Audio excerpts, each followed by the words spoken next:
주옵소서. 예수님의 이름으로 기도하옵나이다. 아멘.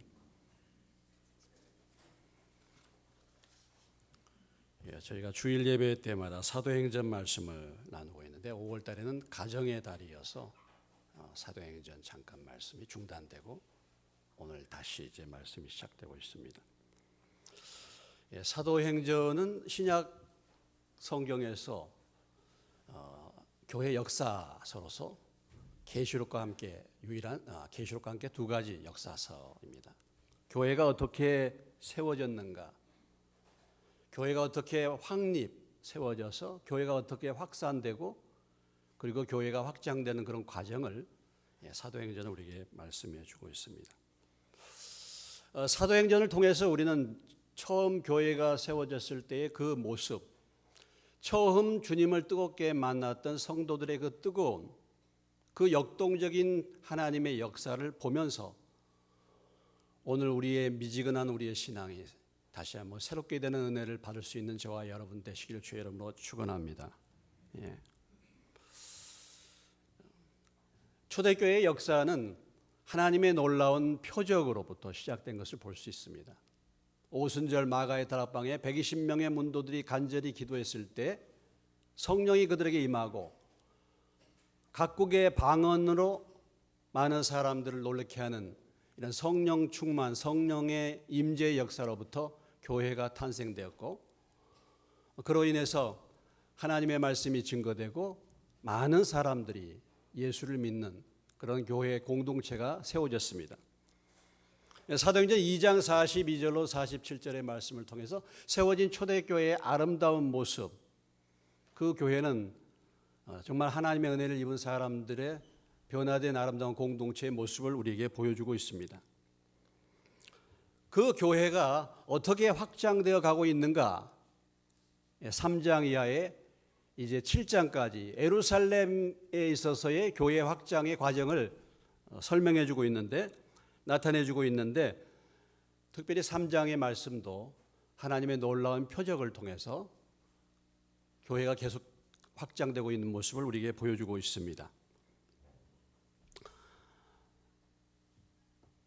오늘 본문은 우리가 잘 알고 있는 말씀이죠. 나면서부터 못 걷는 자가 걷게 되는 놀라운 기적, 이 기적을 통해서 하나님의 살아계심을 보여주는 하나의 표적으로 하나님의 교회가 폭발적으로 성장하는 하나의 씨앗이 되고 있는 것을 볼 수 있습니다.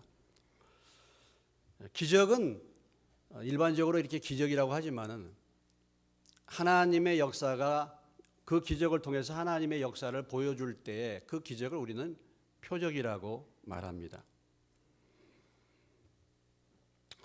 여러분은 기적을 믿으십니까? 여러분의 삶 속에서 기적을 체험해 보신 적 있으십니까? 우리가 신앙생활을 하게 되면은 크든 작든 간에 기적을 체험할 수 있는 그런 기회를 가질 수가 있게 되는 것입니다. 기적을 인정하지 않는 신앙, 기적을 인정하지 않는 사람들은 사실 하나님도 인정하기가 어렵습니다. 이 놀라운 기적을 통해서 5천 명이나 되는 또 많은 사람들이 예수를 믿는 그 현장에 하나님이 이 사도행전 나면서부터 못 걷는 사람을 통해서 그 사람의 역사를 통해서 5천 명을 구원하는 그런 놀라운 역사가 시작되고 있습니다. 오늘 우리가 이 본문의 말씀을 통해서 우리 각자에게 주시는 주님의 음성을 들을 수 있는 저와 여러분 되시기를 주의 이름으로 축원합니다.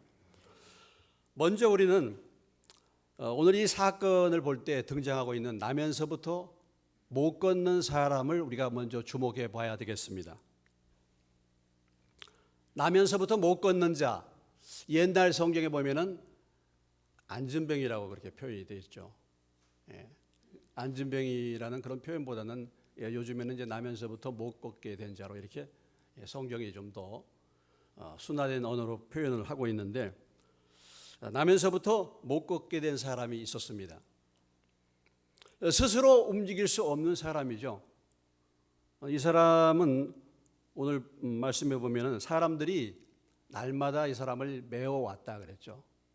날마다 메워와서 성전에 들어가는 사람들에게 구걸하면서 사는 그런 불쌍한 사람입니다. 미문이라는 성전 문 앞에 이 사람을 사람들이 메어다가 두었습니다. 미문은 이름 그대로 아주 아름다운 문입니다.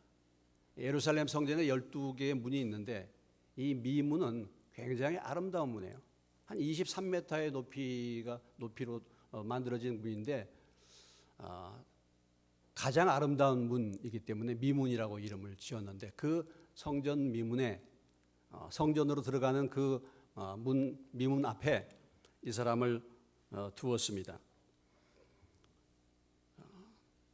그의 삶은 그저 하루하루 성전을 드나드는 사람들에게 구걸을 하면서 사는 그런 불쌍한 인생입니다. 그런데 나면서부터 못 걷게 되었다는 것을 우리가 보면은 어떻게 본다면 인생이 참 불쌍한 인생이고 정말 어렵고 힘든 인생이지만은 한편으로는 크게 불편함을 느끼지 않는 그런 사람일 수도 있습니다. 왜냐하면 나면서부터 안진병이가 되었기 때문에, 나면서부터 못 걷게 되었기 때문에 그런 것입니다. 아마 이런 사람들은 이것을 자기의 운명으로 받아들이고 내가 태어나면서 나는 정말 팔자가 이렇기 때문에 이렇게 살 수밖에 없구나 하고 자기 인생을 체념하고 그저 하루하루 먹고 살기 위해서 가서 구걸하는 그런 삶이 자기의 삶인 것처럼 거기에 대해서 체념하고 그 삶에 적응하는 그런 삶이 아니었나 이렇게 볼 수가 있습니다. 그의 삶의 관심은 무엇입니까? 다른 관심이 없죠. 오직 그날 벌어서 그날 구걸해서 얻는 돈입니다. 그 먹고 사는 거죠. 현재의 필요를 구하는 것입니다. 성전 문에서 구걸을 하는 것은 왜 그렇겠습니까? 성전에 들어가는 사람들, 자비와 동정을 베푸는 사람들, 하나님을 만나러 가는 사람들은 특별히 자비와 동정심이 많은 사람들, 그렇게 볼 때 그런 사람들에게 우리가 더 많은 동량을 얻을 수 있기 때문에 성전 미문에 와서 구걸을 하는 것입니다. 구걸을 잘 할 수 있는 최적의 장소에 와 있는 거죠. 어렸을 때 이렇게 용돈을 타려면 어느 때가 가장 좋냐면은 손님이 오셨을 때 그때에 아버지에게 용돈을 달라 그러면 틀림없이 용돈을 줘요. 그러니까 용돈을 탈 수 있는 아주 좋은 기회는 손님이 왔을 때입니다. 손님 왔을 때 용돈 달라 그러면 그가 교육을 잘못 받은 거잖아요. 그러나 그때가 가장 돈을 잘 주기 때문에 그때를 노려서 손님만 왔다 하면 용돈을 타러 갔던 적이 있습니다. 아무튼 이 성전 미문의 앞에서 예배드리러 가는 사람들 자비심과 동정심에 호소해서 구걸해서 먹고 사는 사람이죠. 오직 하루 구걸하고 하루 먹고 사는 육신의 피로만을 바라보고 거기에 붙들려 사는 불쌍한 인생입니다. 이 사람의 자세한 내용에 대해서 그 성경은 많이 밝혀주지 않고 있지만은 사도행전 4장 22절에 가면 이 사람의 나이가 한 40여 세나 되었더라 이렇게 말하고 있어요. 표적으로 병나은 사람이 40여 세나 되었더라. 그러니까 지금 현재 이 사람의 나이가 한 40여 세.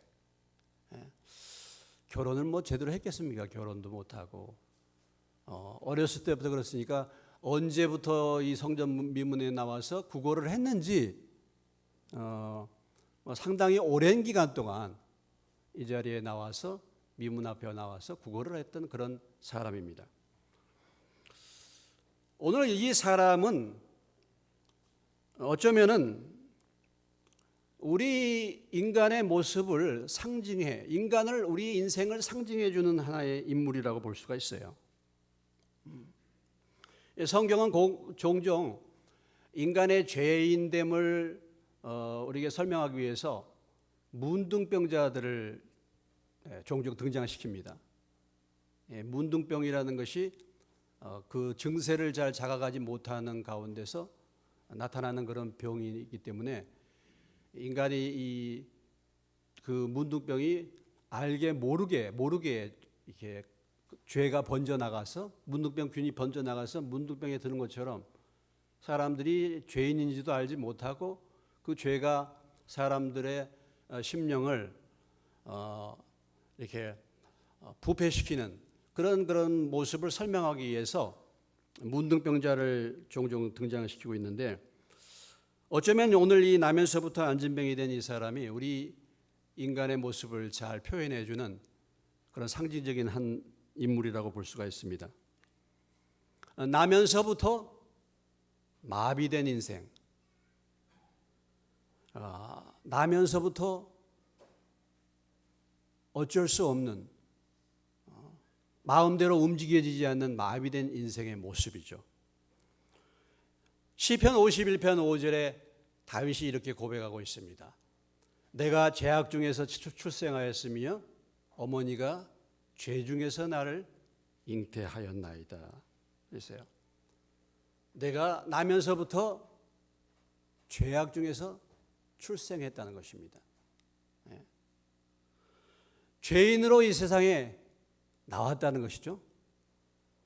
에베소 2장 3절에 보면은 전에는 우리도 다 그 가운데서 우리 육체의 욕심을 따라 지내며 육체와 마음에 원하는 것을 하여 다른 이들과 같이 본질상 진노의 자녀였다. 본래부터가 그 본질 자체가 하나님의 진노의 대상, 죄인이었다라는 것이죠. 죄인이었다. 의인은 없나니 한 사람도 없으며 모든 사람이 죄를 범했다. 그러니까 나면서부터 죄인이다. 나면서부터. 그러니까 죄를 짓는 것이 아주 자연스러운 것입니다. 자주 얘기하지만 우리가 죄인이기 때문에, 우리가 죄를 지어서 죄인이 아니라 죄인이기 때문에 죄를 짓는 거죠. 따라서 한번 해봅시다. 죄인이기 때문에 죄를 짓는다. 우리가 죄를 지어서 죄인이 아니라 내 생명 자체가 죄인이기 때문에 죄를 짓는다는 것입니다. 여러분, 우리의 본성은 누가 가르쳐주지 않아도 저절로 알죠. 먹어야 된다는 건 누가 가르쳐줍니까? 안 가르쳐도 잘 압니다. 우리의 본질이, 본성이 그렇기 때문에. 죄 짓지 말라 그래도, 죄 짓지 말라고 그렇게 해도 죄를 짓잖아요. 이게 우리의 본성이 죄인이기 때문에 생명적으로 죄가 나오는 것이죠. 어린아이들에게 하지 말라고 얘기하는데 왜 말을 안 듣습니까? 아주 조그만 아이들도 자기 고집대로 하는 것을 보면은 무엇인가 사람을 거스리는 것이 그 안에 있는 것을 우리가 볼 수가 있어요. 인류의 조상 아담이 범죄한 이후로 태어나면서 인생이 죄의 생명을 가지고 태어났습니다. 그래서 육신의 욕심, 유혹과 죄를 이기지 못하는 그런 마음에 원하는 대로 살지 못하고 마비된 그런 인생을 사는 사람들의 모습을 우리가 볼 수가 있는데, 바로 이 나면서부터 안진병이 된 자, 못 걷게 된 자가 그런 사람 아닌가 우리가 볼 수 있죠. 죄를 이기지 못하고 죄가 우리를 마비하는 것입니다. 마비시키는 것입니다. 로마서 7장 15절로 20절의 말씀에 그렇게 믿음이 좋은 사도 바울의 고백이 나옵니다. 내가 행하는 것을 내가 알지 못하노니 곧 내가 원하는 것은 행하지 아니하고 도리어 미워하는 것을 행함이라. 만일 내가 원하지 아니하는 그것을 행하면 내가 이로써 율법이 선한 것을 시인하노니 이제는 그것을 행하는 자가 내가 아니요 내 속에 거하는 죄니라. 내서 곧 내 육신에 선한 것이 거하지 아니하는 줄을 아노니 원함은 내게 있으나 선을 행하는 것은 없노라. 내가 원하는 바 선은 행하지 아니하고 도리어 원하지 아니하는 바 악을 행하는도다. 만일 내가 원하지 아니하는 그것을 하면 이를 행하는 자는 내가 아니요 내 속에 거하는 죄니라. 바울이라고 하는 그 믿음 좋은 사람이 말씀을 따라서 선을 행하기를 원하는데 내 안에서 악을 행하는 세력이 나를 붙잡아 온다 이거죠. 그래서 원하는 바 선은 행하지 않고 악을 행하는 것입니다. 내가 이렇게 해야 살아야 되겠다 하는데 그렇게 살지 못하도록 만든다는 것이죠. 그래서 그의 유명한 탄식이 나옵니다. 오호라 나는 공고한 사람이로다. 오호라 나는 정말 공고한 사람이다. 인간의 가장 중요한 부분이 인간의 영혼인데 나의 중심, 내 삶의 중심에 영혼이 있는데 이 영혼이 죄로 인해서 마비가 된 것입니다. 죄로 인해서 내 영혼이 타락한 것이죠. 그래서 타락한 인간의 영혼이 어떻게 살고 어떻게 죽어야 될지를 알지 못하고 죄가 무엇인지 하나님이 누구신지도 모르고 살고 있습니다. 인생의 모든 비극은 바로 여기서부터 출발이 되는 것이죠. 죄를 모르고 하나님을 모르고 그죠? 하나님을 모르니까 자기 육신의 눈앞에 있는 육신의 필요만을 위해서 살아가는 것입니다. 이것이 인생의 전부인 것처럼 그렇게 살아가는 것입니다. 오늘 나면서부터 못 걷게 된 이 사람이 오직 그저 인생이란 것은 다른 것이 없고 다른 생각이 없고 그저 그냥 하루 먹고 사는 내 육신의 필요를 위해서만 사는 인생, 그것이 전부인 것처럼 살아가는 것 같이 오늘 하나님을 모르는 많은 사람들이 실상은 이런 모습으로 삶을 살아가고 있다는 것을 보여주고 있는 것입니다. 그렇지만은 오늘 나에게 필요한 그런 육신적인 필요만을 채워주는 것, 오늘 이 남에서부터 못 걷게 된 사람에게 지나가면서 동전 한 푼 던져주고 자선을 베풀고 동냥해 주는 것, 그것으로 그 사람의 문제를 해결해 주는 것이 아니죠. 그를 온전히 치료할 수가 없는 것입니다. 임시적인 처방을 할 수는 있을지 모르겠지만 인생이 이렇게 정말 어두운 인생, 불쌍한 인생이 되고 말았습니다. 성전 문 앞에는 와 있는데 성전 문 안으로 들어가면 어떤 일이 있습니까? 그 가운데는 하나님이 계시죠. 나의 인생의 이 고달픈 인생의 문제를 해결해 줄 수 있는 그분 앞에 나아가서 나의 문제를 가지고 간구함으로 그 문제를 해결받을 수 있는 하나님이 계시는 성전이 바로 눈앞에 있는데 거기를 들어가지 못하고 거기에는 무관심하면서 한 번도 거기에는 들어가 보지 않으면서 그저 문 바깥에서 오늘 필요를 구하는, 내 육신의 필요를 구하는 곳에만 관심을 가진 사람, 이 사람이 바로 나면서부터 못 걷게 된 사람입니다. 오늘 어쩌면은 많은 사람들이 그렇게 삶을 살고 있습니다. 어쩌면 이 가운데 저희들도 그럴 수 있어요. 우리가 교회에는 왔어요. 교회당에는 왔어요. 왔지만은 교회 안에 거하시는 주님, 그 주님을 찾거나 만나지 못하고 교회 안에는 오기는 왔지만 그저 세상의 어떤 육신의 필요에만 늘 관심을 갖고 그것이 내 인생의 문제를 해결해 주는 것처럼 그렇게 여전히 삶을 살고 있을 수도 있다는 것이죠. 교회는 들어오기는. 그렇지만은 오늘 교회에서 말씀하시는 분, 예수님이 누구신가?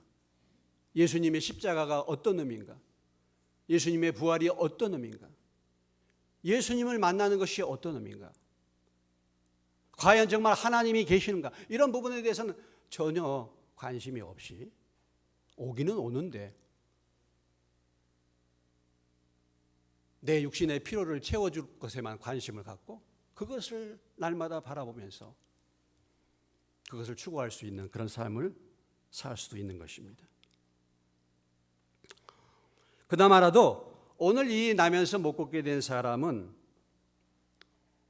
그래서 남의 도움을 받아야 되고 육신의 필요를 위해서 그래도 성전 문 바깥에 와서 구걸을 했기 때문에 그나마라도 주님을 만날 수 있는 기회를 얻게 된 것인데, 요즘에는요 참 가난하고 힘들고 어려워도요 이게 뭐 주변에서 돕는 사람들이 하도 많으니까 큰 도움이 없이, 큰 어떤 나의 그런 간절함이 없이 삶을 살아갈 수 있는 부분들이 많아지다 보니까 하나님을 찾지도 않는, 하나님을 찾지 않아도 얼마든지 살 수 있는 그런 상태 속에서 이게 힘들고 어려운 이런 일들을 겪어도 하나님 앞에 나오지 않는 사람들이 많이 있습니다.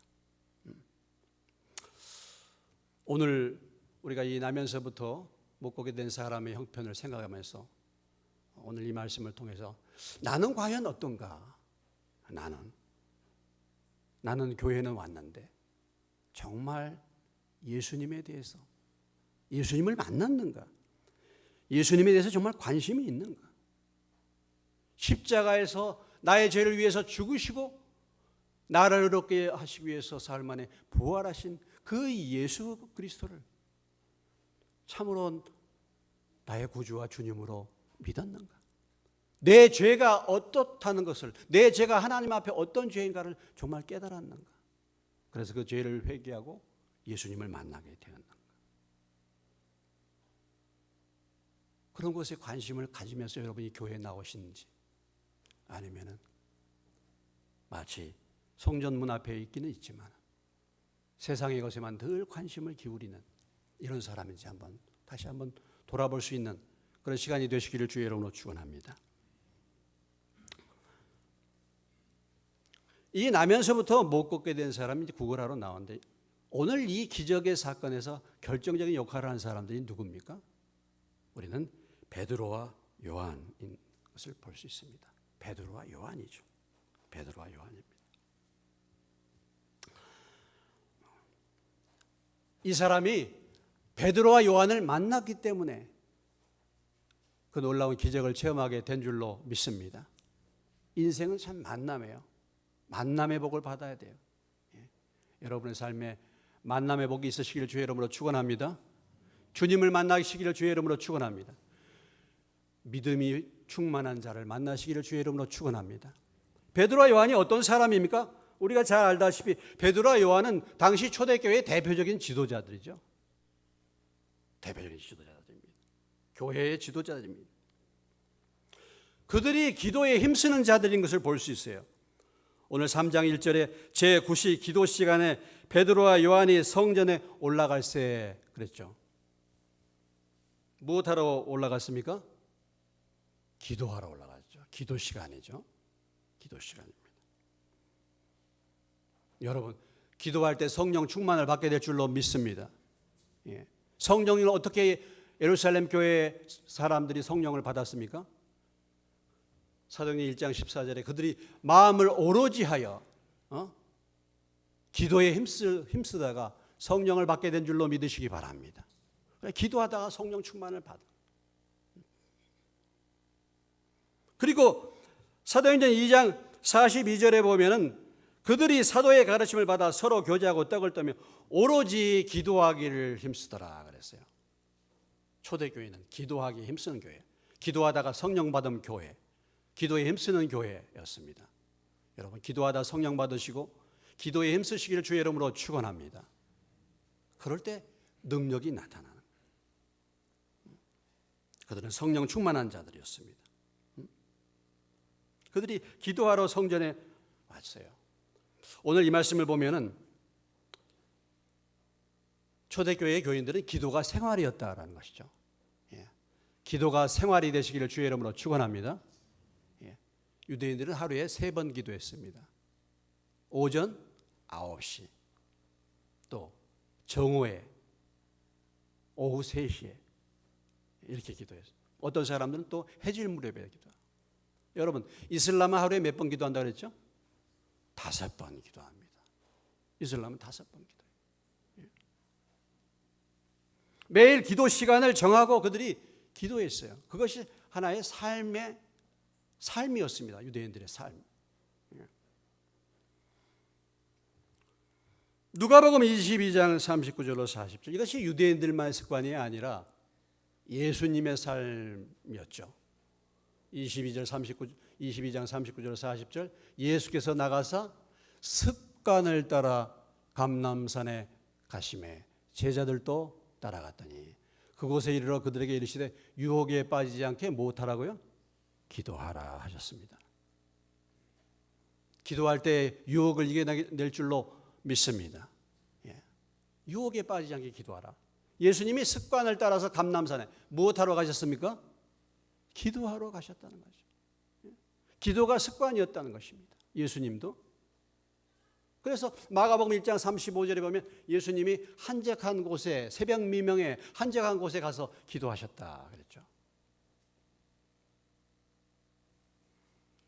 여러분, 우리의 주님 되신, 어쩌면 연약함이 없으신 그 주님이 이렇게 기도가 삶이 되고 기도가 습관이 되었다고 한다면 오늘 저와 여러분은 어떻게 해야 되겠습니까?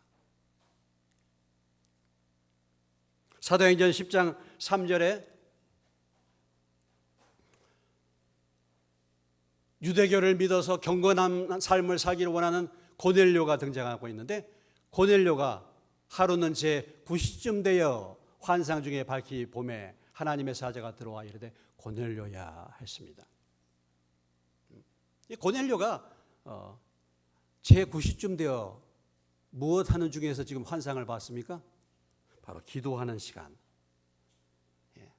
오후 3시를 말하는 것입니다. 고넬료도 기도하다가 환상을 보고 하나님의 사자의 음성을 들었다. 그래서 베드로를 청하라 하는 말씀을 들었다는 것이죠. 고넬료는 집에서 기도한 것입니다. 집에서. 사도행전 10장 9절에 보면요, 이튿날 그들이 길을 가다가 그 성에 가까이 갔을 그때에 베드로가 기도하려고 지붕에 올라가니 그 시각은 제 몇 시더라? 6시더라. 6시는 그러니까 몇 시입니까? 성경에 나온 시간에다가 더하기 6을 하면 됩니다. 6시는 12시죠. 베드로는 12시에 또 기도했다는 거죠. 베드로는. 근데 베드로는 어디 가서 기도했습니까? 지붕에 가서 기도했어요. 지붕에. 여러분이 예배당이 멀어서 기도하지 못하신다는 분들, 다락방에 가서 기도하시길 바랍니다. 골방을 마련해서 골방에 가서 기도할 수도 있습니다. 지붕에 가서 기도했어요. 지붕에 가서 기도하다가 역시 마찬가지로 환상 가운데 주님의 음성을 듣습니다. 그전에 제가 학교 다닐 때 아주 믿음이 좋은 집사님 한 분 계셨는데, 그 학교 행정처에 근무하셨던 분이요, 김영곤 씨라는 분이십니다. 그분은 늘 학교에 와가지고 근무하고 12시가 되면은 식사 시간에 옥상에 올라가서, 학교 그 건물 옥상에 올라가서 늘 기도하셨던 분이에요. 믿음이 참 좋으셨던 분이죠. 그만큼 하나님께 관심이 있다는 것이죠. 그만큼 하나님께 관심을 가지고 있는 것입니다.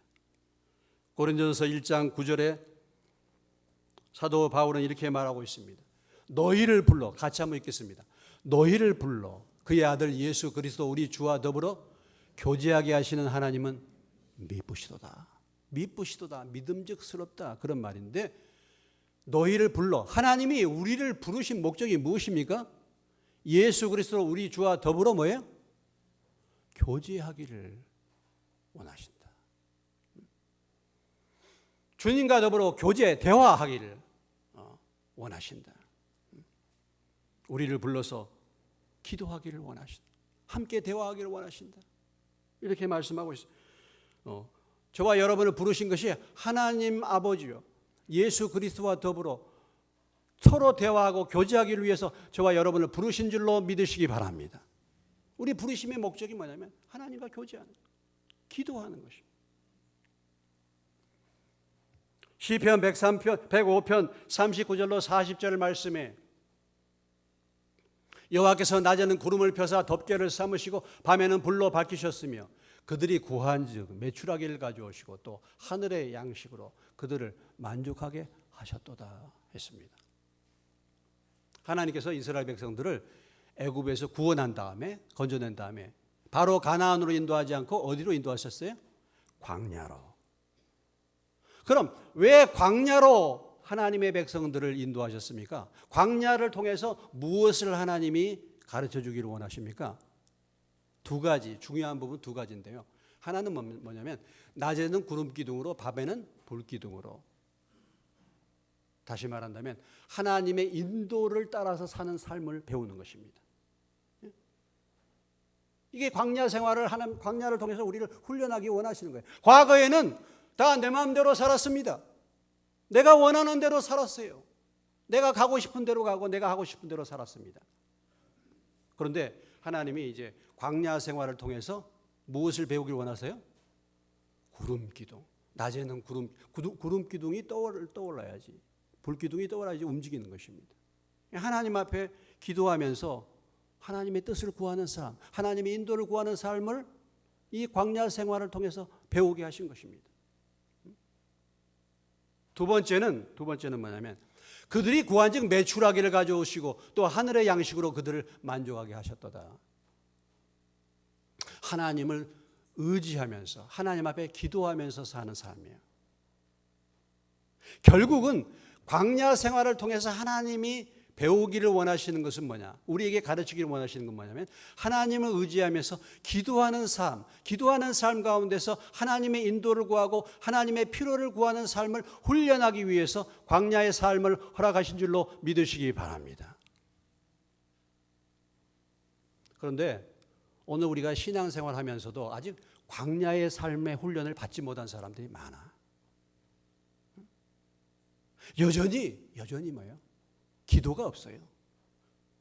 여전히 내 생각으로 삽니다. 여전히 하나님 구하지 않습니다. 하나님을 의지하지 않습니다. 하나님을 의지하지 않아도, 하나님 앞에 구하지 않아도 먹을 것이 다 오는 세상에 살고 있어요. 하나님이 없어도 되는 삶을 살고 있어요. 그게 아니에요. 하나님은 반드시 하나님의 백성들에게 이 광야를 통해서 훈련하기 원하시는 거, 인도를 구하고 필요를 구하는 삶을 훈련시키기 위해서 광야 생활을 허락하신 것입니다.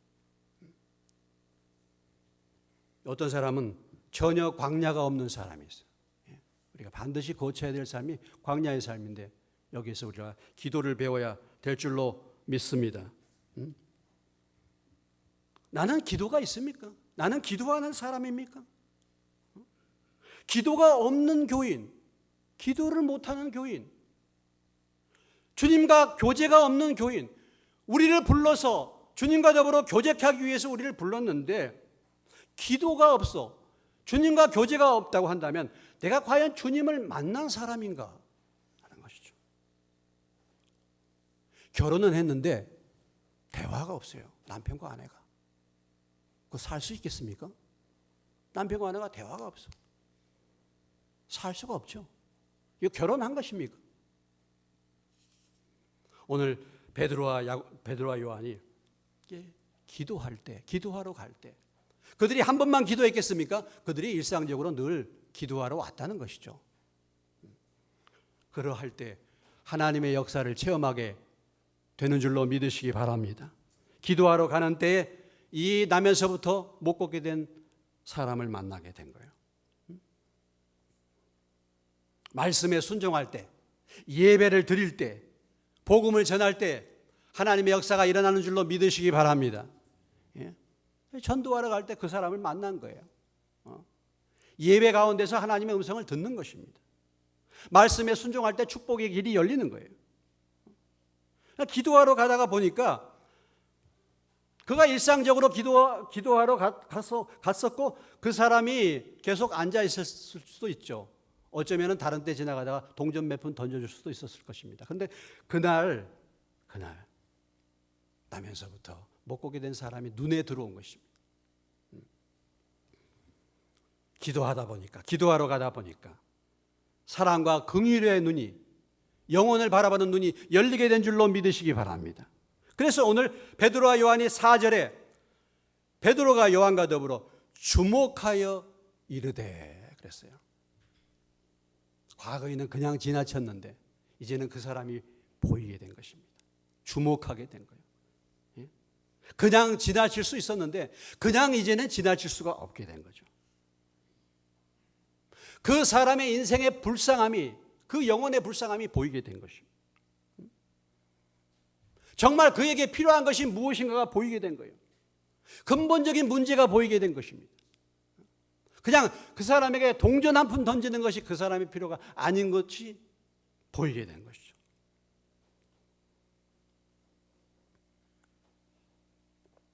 그래서 유명한 오늘 사도행전 3장에는 유명한 말씀이 바로 이 베드로에게서 나온 것입니다. 6절의 말씀인데 우리 다시 한번 이 말씀을 읽겠습니다. 6절 같이 읽겠습니다. 베드로가 이르되 은과 금은 내게 없거니와 내게 있는 이것을 내게 주노니 나사렛 예수 그리스도의 이름으로 일어나 걸으라 했어요. 은과 금이 이 사람의 문제를 해결하는 게 아니에요. 동전 몇 푼이 이 사람의 문제를 해결하는 게 아니에요. 그 영혼의 마비된 영혼을 치료하는 것이, 근본적으로 이 사람을 일어나 걷게 만드는 것이 이 사람의 근본적인 필요를 채우는 것인 줄 베드로는 알게 됐습니다. 인간의 죄로 인해 마비된 영혼을 치료하는 것, 그것은 오직 예수 그리스도를 통해서만 일어나는 일인 줄로 믿으시기 바랍니다. 예수 그리스도만이 유일한 구원자가 되는 거죠. 여러분, 교회의 존재 목적이 무엇입니까? 교회가 존재하는 목적이 무엇입니까? 많은 사람들이 교회를 오해해요. 교회가 하는 일을 오해합니다. 도덕적인 교훈을 줘가지고 사람을 착한 사람으로 만들어주는 것이 교회라고 생각하는 사람들이 있어요. 그래서 교회를 다니면 교양 있는 사람이 되고 착한 사람이 된다. 좋은 괜찮은 사람으로 만들어주는 것이 교훈을 주는 것이 교회다. 이렇게 생각하는 사람들이 있어요. 교회를 나가보니까 마음을 평안하게 해준다. 교회를 다니면 삶이 행복해지게 되고 교회를 다니면 뭔가 복을 받는다. 이렇게 생각하면서 교회를 다니는 사람도 있습니다. 교회가 사회 사업하는 것으로 생각하는 사람들도 있습니다. 교회가 구제기관으로 교회를 기대하는 사람들도 있어요. 어떤 정치적인 견해를 갖다가 후원해주는 기관으로 교회를 그렇게 생각하는 사람들도 있습니다. 물론 그런 부분적인 필요를 줄 수 있지만은 그것은 본질이 아닌 것이죠. 교회는 예수 그리스도의 이름을 선포하는 것인 줄로 믿으시기 바랍니다. 모든 사람들에게 필요한 것은 예수 그리스도이신 줄로 믿으시기 바랍니다. 예수의 이름이에요.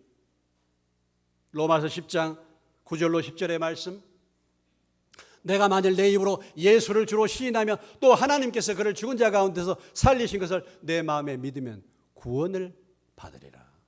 사람이 마음으로 믿어 의에 이르고 입으로 시인하여 구원에 이르니라 했습니다.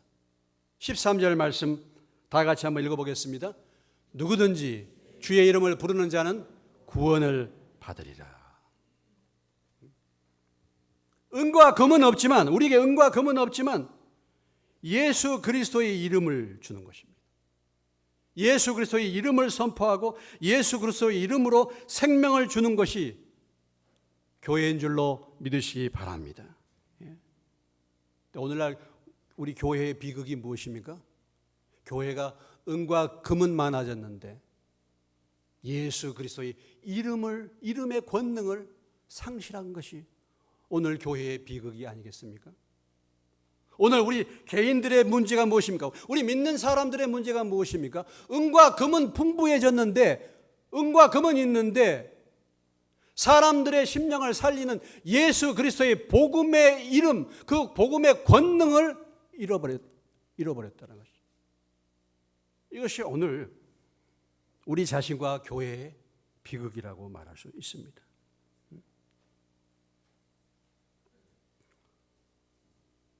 오늘 이 말씀 우리가 돌아보면서 나에게는 오늘 베드로와 요한처럼 예수 그리스도의 이름을 선포할 수 있는, 그래서 그들을 변화시킬 수 있는 그런 능력이 있는가 한번 돌아봐야 할 것입니다. 우리 교회는 과연 예수 그리스도의 이름을 선포하여 믿지 않는 사람들이 예수 그리스도의 이름을 통해서 변화받는 그런 역사가 일어나는 교회인가를 우리는 한번 돌아봐야 할 것입니다.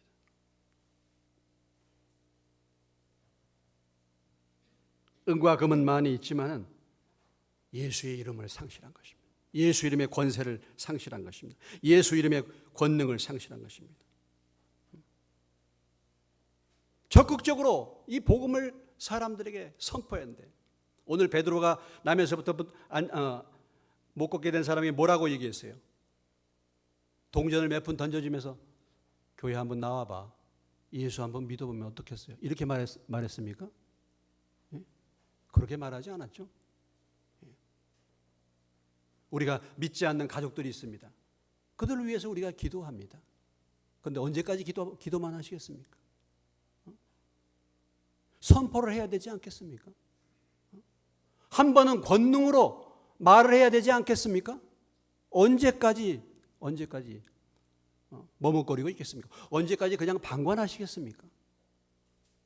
내게 다른 것은 없어도 예수 그리스도의 이름, 그 이름이 오늘 저와 여러분에게 살아있는 이름 되시기를 주의 이름으로 축원합니다. 그 이름이 우리의 심령 가운데 역사해서 그 이름을 선포할 때 베드로가 이렇게 놀라운 역사가 일어날 줄 베드로마저도 놀랐겠죠.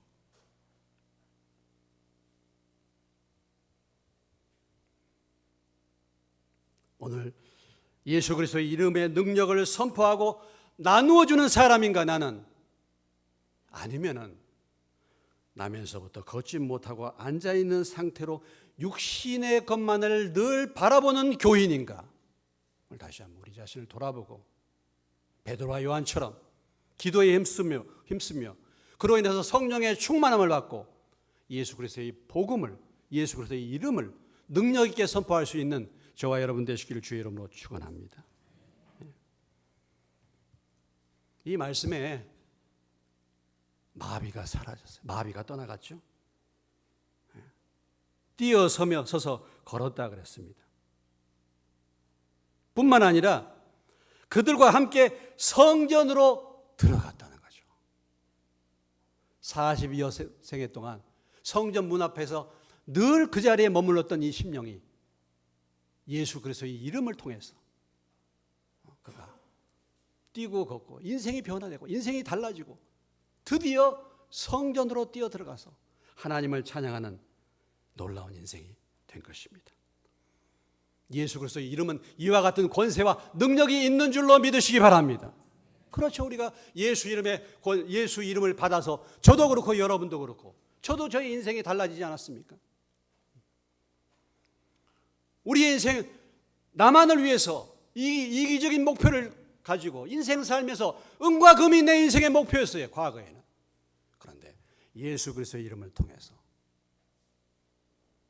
변화를 받고 새로운 인생으로 이제는 뛰며 걸으며 이제는 스스로 서는 인생으로 이제는 마비된 인생이 아니라 이제는 앉아있는 인생이 아니라 일어나 걷는 인생으로 이제는 앉아만 있는 신앙이 아니라 일어나 행동하는 신앙으로 변화된 줄로 믿습니다.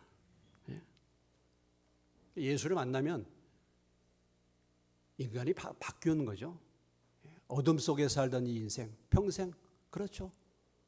이 어둠 속에 살 수밖에 없는 인생이 이렇게 달라지는 인생이 된 것입니다.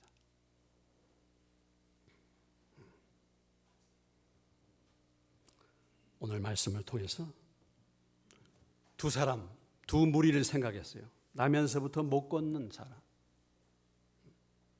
나는 나면서부터 못 걷는 그런 인생으로 여전히 살아가고 있는가? 한번 돌아보시기 바랍니다. 나는 예수를 만났습니까? 그분에게 관심을 갖고 있습니다. 한편으로 나는 정말 베드로와 요한처럼 기도하면서 성령의 충만함을 입어서 예수 그리스도의 이름을 능력 있게 선포하는 자인가? 한번 돌아보시길 바랍니다. 그래서 나면서부터 못 걷게 된 사람이라고 한다면 오늘 이 말씀을 통해서 예수 그리스도를 구주와 주님으로 만나는 은혜가 임하시기를 주의 이름으로 축원합니다. 내가 교회 다니면서 신앙생활 한다고 했지만 아직도 베드로와 요한 같은 충만함을 받지 못했다고 한다면 기도에 힘쓰면서 성령 충만함을 사모하시고 복음을 담대하게 증거하는 그런 믿음의 사람들로 변화되시기를 주의 이름으로 축원합니다. 기도하시겠습니다.